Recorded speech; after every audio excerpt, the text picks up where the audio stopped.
Araújo, boa noite, bem-vindo mais uma vez ao Noite Informativa.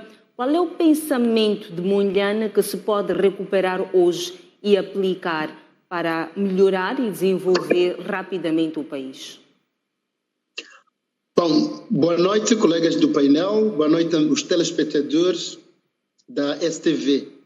Primeiro, dizer que o próprio conceito de herói hoje é um conceito que não colhe, pelo menos na versão definida pelo governo, é um conceito que não cobre Moçambique do Rovuma ao Maputo e do Zumbo ao Índico. Portanto, é preciso que nós reconceptualizemos esta palavra. O que é herói hoje? Quem são os heróis? E por que é que uns são heróis e outros não são, quando contribuíram para o desenvolvimento, para a libertação e para o desenvolvimento, portanto, desta pátria. Ora, Eduardo Mondlane, eu acho que continua a ser uma das poucas figuras em Moçambique, digamos assim, que gere algum consenso. Algum consenso porque ele sempre tentou trabalhar, portanto, usando a bandeira da unidade nacional. É verdade que depois houve contestação à sua própria liderança, uma contestação interna de uma ala que achava que a unidade nacional estava a ser utilizada para impor a preponderância de um grupo sobre o outro. E também vamos nos lembrar dos estudantes, é engraçado que estou a falar aqui de Washington, da capital dos Estados Unidos, em que houve um grupo de estudantes que entraram em rota de colisão com o Eduardo Mondlane, porque a Frelimo, no seu comitê central, tinha decidido que os estudantes que tinham ganho bolsas, algumas dadas pela Frelimo e outras dadas pelo African American Institute, então deveriam, depois de fazer o seu bacharelato, deveriam regressar para se empenharem na luta armada.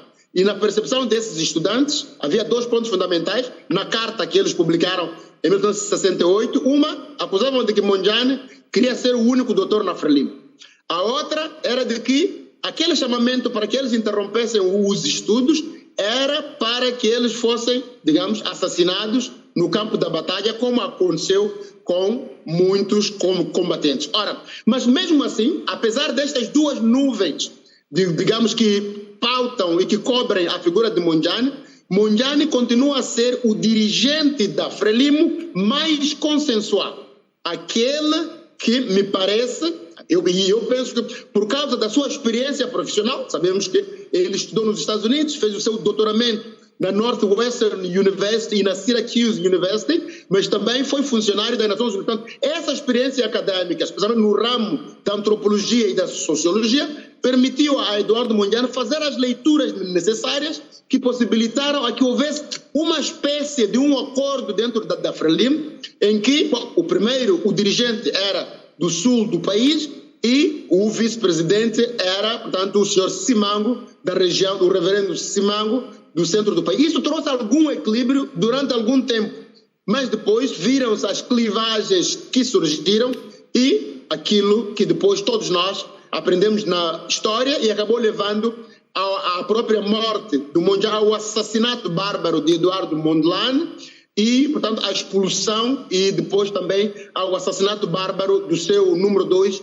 que era Urias Simango. Portanto, diz-se mesmo dentro da Associação Nacional dos Combatentes, da Frelimo, de que houve uma Frelimo de Mondlane que era mais consensual, mais nacionalista e mais patriótica. Depois houve a Frelimo de Samora Machel, houve a Frelimo de Joaquim Chissano, a Frelimo de Guebuza, e hoje temos uma Frelimo que de Frelimo não tem nada.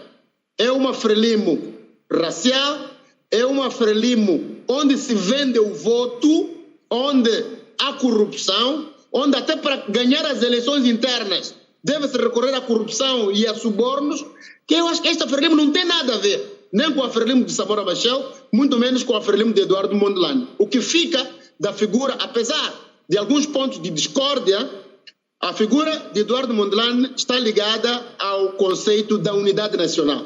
Manuel Araújo, de forma unir e trazer à mesma mesa vários grupos, digamos, regionais e étnicos, e conseguiu criar a tal Frente de Libertação de Moçambique. Não o partido, mas a frente, que foi portanto, a junção da MANO, da UNAME e da UDENAM. Ao contrário daquilo que aconteceu em Angola, onde várias forças, digamos, vários movimentos ou várias frentes, cada uma lutou por si para o alcance da independência.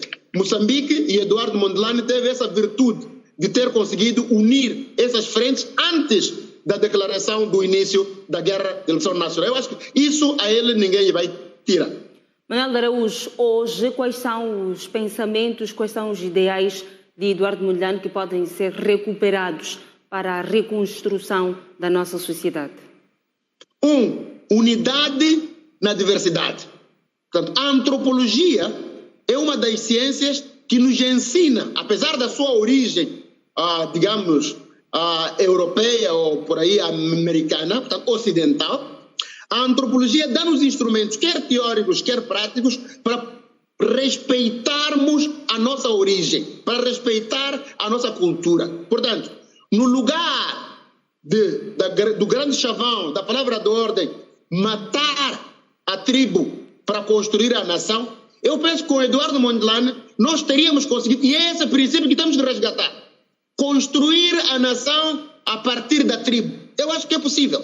Não há uma antítese. Pelo contrário, nós podemos encontrar uma estratégia onde eu, como Schwab, o Nhaxote, como aquilo que ele é, podemos, cada um respeitando a sua origem, a sua cultura, os seus costumes, a sua língua, podemos trabalhar juntos para criar e construir Moçambique. Eu acho que esse era um dos pensamentos de Eduardo Mondlane, que conseguiu trazer os Senas, os Indaus, os Macondes, os Chuabos, os Macuas para um único movimento esse que levou a cabo a luta de libertação nacional. Portanto, eu acho que este é um pensamento que deve ser resgatado de Eduardo Mondlane. 2. Eduardo Mondlane deu-nos exemplo, e é um exemplo que me inspira pessoalmente. Ele deixou as suas benesses de diplomata, de funcionário das Nações Unidas para se embrenhar na luta de libertação.